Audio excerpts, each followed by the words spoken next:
And Jack, who is a new caller, has done that from Beaconsfield. What would you like to say, Jack? Yeah, I just want to say that I don't think what Cameron's done is that bad. Okay. Hundreds of thousands of people of influence are employed onto boards of companies exactly for that reason, to exert the influence that they've got. And, the onus is really on the government to then... It's interesting that you say that, because then what Greensill were buying when they employed Cameron or took him on in that role was not his expertise or his qualifications, but his influence. Do you think it's right that you should be able to buy a direct line into government in that way? I think it's for the government to, make sure it goes through the right channels and consider things as appropriately.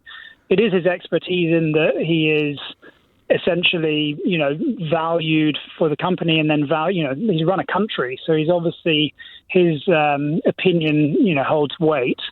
So I believe that as long as it goes through the right channels internally and no corners are cut, it's like Nick Clegg going to Facebook. He's doing that because of his influence and expertise in some areas, and it's because he can open doors that he's engaged by the company. But how can we call ourselves, Jack, as a country, a meritocracy, where it's the best person for the job or the best business or company for the job, when actually contracts are being awarded based on who you know, not what you know or what you can provide?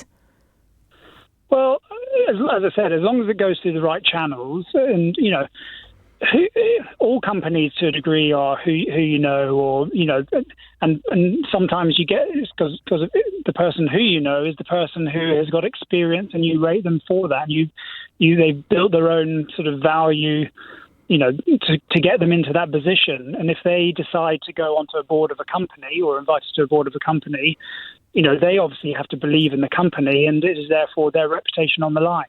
Obviously, David Cameron's reputation has gone in the wrong direction because Greensill has. But that's the trust that you're building, and it's not. I think as long as it's treated in the right way by the government and they award it to the right people based on the merits, not because of David Cameron, him opening the doors is not necessarily a bad thing.